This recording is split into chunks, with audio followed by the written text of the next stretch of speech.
No doubt you'll be hearing about all the differences between John Kerry and George W. Bush.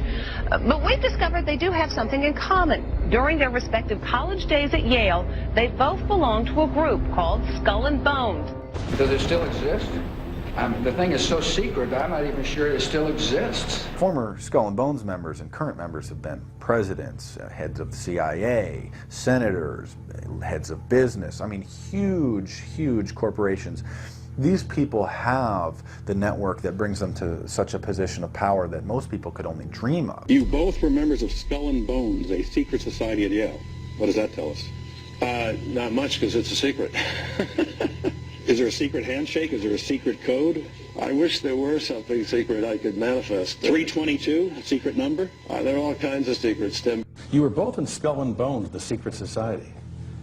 It's so secret we can't talk about it. What does that mean for America? The conspiracy theorists are going to go wild. I'm sure they are. I don't know. I haven't seen the web. Number 322?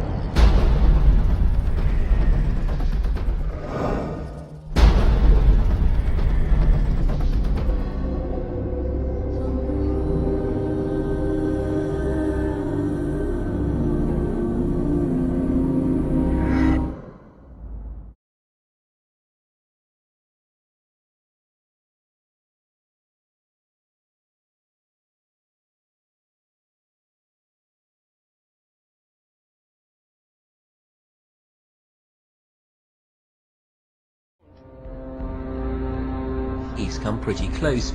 She was part of a team that successfully recorded part of the initiation ceremony that takes place in the tomb's courtyard. Okay, you have the doorway here. Yeah. Okay, then to the right you have a hedge, and then you have an evergreen tree. If you follow that line straight back, courtyard's in there. Ah, okay.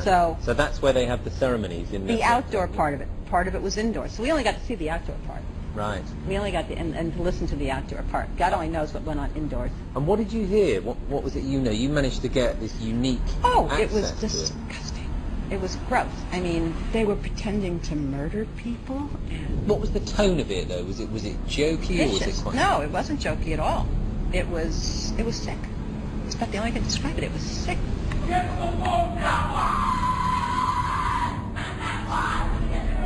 What you're hearing is the first recording ever made of the Skull and Bones initiation ceremony.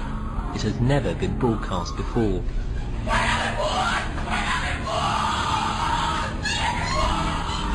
15 new members of the club are being introduced into the macabre rituals of Skull and Bones by the senior students who are about to graduate.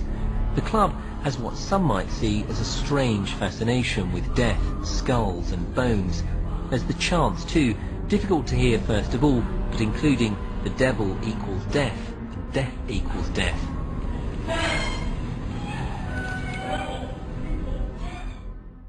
This is an elaborate, occult, ritualistic entry into this group that they are now a member of for life.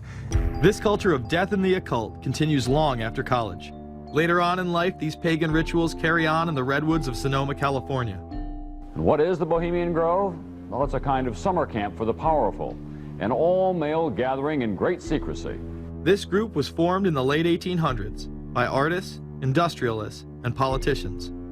Bohemian attendees worship the owl as their deity. The Aztecs, Mayans, and other natives of Mesoamerica considered the owl a symbol of destruction and death. This is why the opening ritual for the club is the cremation of care. During the ritual, the effigy of a baby is rowed across the water by the Grim Reaper and given to a high priest, who then tosses it on a fiery sacrificial altar of a 40-foot owl god. It is an earth-based ritual in which care is burned away. The conscience is symbolically cast aside so that they may ignore the pain they have inflicted on others for the advancement of their own agendas. With this ceremony called the cremation of care, that begins the two-week encampment where the body of dull care, symbolizing woes and concerns, is burned on an altar in front of a big owl statue. When that ceremony ends, they all start to cheer and yell. Now a question. What have Herbert Hoover, Art Linkletter, Jack London, and Richard Nixon all had in common? Well, they've all been members of the exclusive all-male Bohemian Club in California, where every year at this time the elite from around the country get together for 2.5 weeks of fun and games. Among its members are businessmen like Leonard Firestone and Edgar Kaiser, and political figures like Gerald Ford, Henry Kissinger, William French Smith, and George Shultz. President Reagan, Vice President Bush, and Defense Secretary Weinberger are members of other camps. Richard Nixon is a Bohemian, and so are high-ranking executives of such companies as Eastern Airlines, Standard Oil of Indiana, and Bank of America. For the most part, the men of Bohemian Grove are over 50, highly successful, and, according to many employees, politically conservative. Membership in the Grove is by invitation only, and is determined by such factors as social standing, occupation, and personal connections. Privacy is one of the Grove's most cherished virtues. Members may not photograph, record, speak, or write about activities at the retreat. While many public officials are Grove members, the press is a distinctly unwelcome guest. We're from ABC News. Well, get back there. Get back there. Can we talk to somebody in there? Get back there. And what you're looking at here, staggeringly, is a group of people, some of the most famous people in America, in long gowns. Behind them there, you see a 40-foot stone owl. And there's the fire between them, next to the lake at Bohemian Grove. Now, one might wonder, understandably, why the people that run the banking, political, economic system and the media in America should be dressed in long robes doing a ceremony to a 40-foot stone owl. I think we should be told.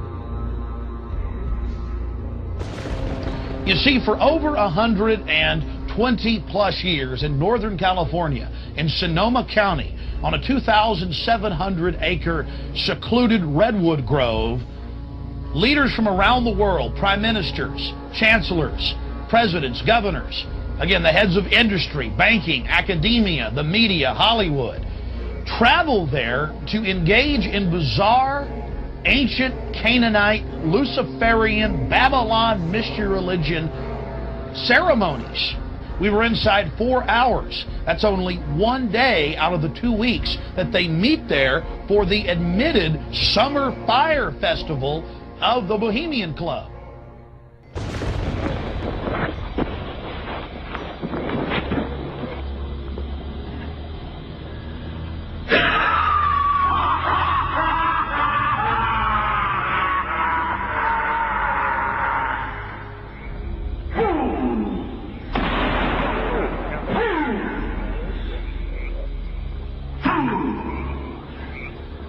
When will you learn that me ye cannot slay?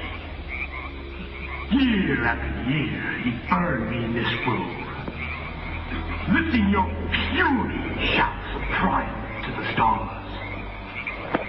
But when again ye turn your faces to the marketplace, do ye not find me waiting as of old? Fools! Fools to dream ye conquer care! Nay, thou mocking spirit, it is not all a dream. We know thou waitest for us, year after year within this happy grove. Our fellowship bans thee for a space. Thy malevolence which would pursue us here has lost its power under these friendly trees. So shall we burn thee once again this night, and in the flames that eat thine effigy, we shall read the sign, Midsummer sets us free. Ye shall burn me once again!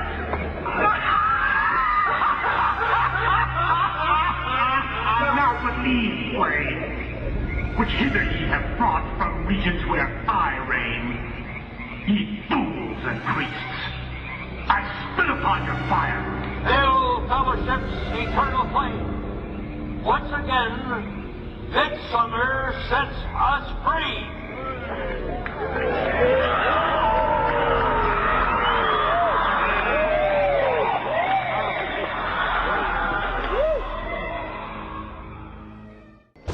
you have to ask yourself why it is that somebody would want to do that, let alone these elite people. And if you look at the elite throughout history, many of the people that achieve pinnacles of power are into the occult. They seek a supernatural way to gain power. Why are Christian conservatives such as the Bushes and Newt Gingrich attending the Grove? And I recognize I'm not going to be invited to Renaissance Weekend or that Bohemian deal where Newt, Rush, and Dick all sit in a teepee naked beating on tom-toms. Why does the media barely mention the Grove? Because many of them are in attendance. Late political cartoonist Phil Frank of the San Francisco Chronicle draws a reporter thinking about his loyalties to Bohemian Grove as he takes notes for a story. Stories about what happens in these redwoods are hard to come by. A campground statue reminds Bohemians to keep their mouths shut about the Grove. Many world events have been shaped at the Grove, including the creation of the atomic bomb.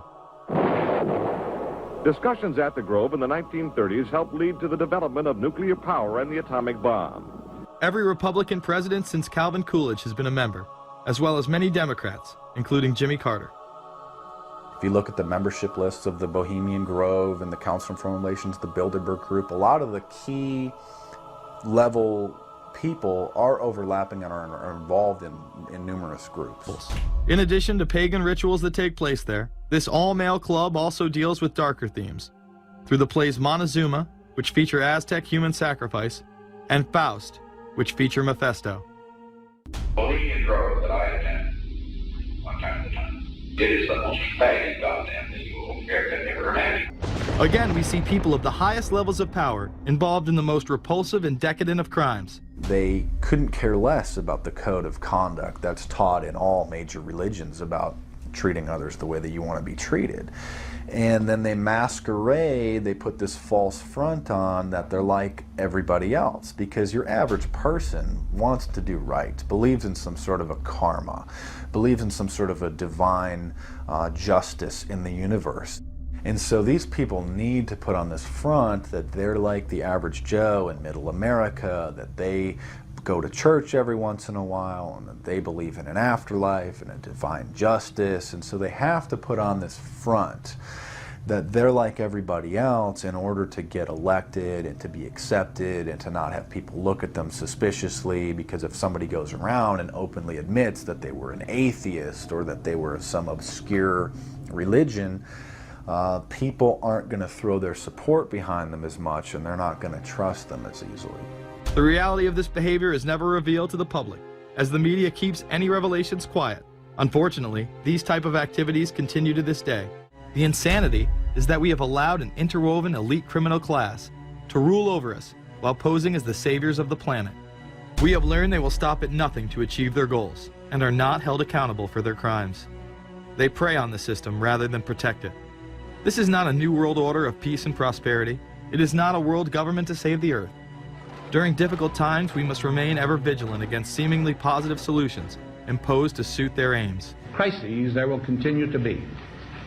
In meeting them, whether foreign or domestic, great or small, there is a recurring temptation to feel that some spectacular and costly action could become the miraculous solution to all current difficulties.